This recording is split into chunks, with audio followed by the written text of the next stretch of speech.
আসসালামু আলাইকুম, তাহেরা জামান চ্যানেলে আপনাদের আরো একবার স্বাগত জানাই। কাছে এবং দূরে, দেশ এবং দেশের বাইরে যে যেখান থেকে আমার ভিডিওটা দেখছেন, আশা করছি আল্লাহর রহমতে সবাই ভালো আছেন। আমরাও আলহামদুলিল্লাহ ভালো আছি।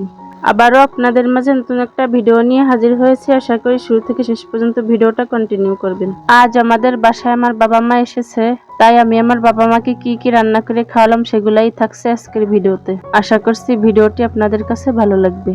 তো প্রথমে আমি মাছ ডিম রান্না করে নিয়েছি, এখন আমি মুরগির মাংস রান্না করে নিচ্ছি। আমার মা মুরগির মাংসের থেকে মুরগির হাত পা খেতে বেশি পছন্দ করে, তাই মায়ের পছন্দ অনুযায়ী আমি রান্না করে নিয়েছি। এরপর এখানে আমি খাসির মাংস রান্না করব। তো প্রথমে আমি পেঁয়াজ কুচি, তেজপাতা, দারচিনি, এলাচ দিয়ে দিলাম। এরপর দিয়ে দিলাম পেঁয়াজ বাটা, রসুন বাটা এবং আদা বাটা।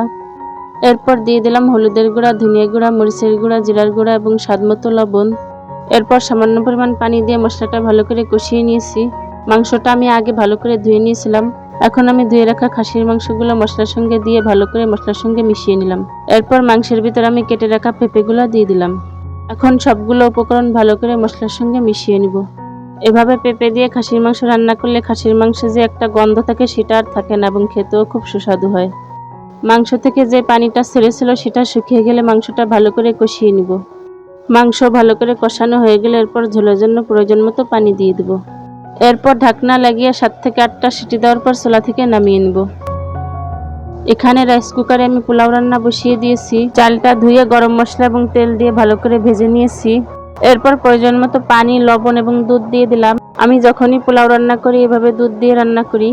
এভাবে দুধ দিয়ে পোলাও রান্না করলে খেতে কিন্তু অসাধারণ লাগে। এরপর ঢাকনা লাগিয়ে পোলাওটা আমি রান্না করে নিয়েছি। এখানে দেখেন আমার বাবা আসার সময় আমাদের জন্য এগুলা নিয়ে এসেছেন। এদিকে আমার খাসির মাংস রান্না হয়ে গেছে।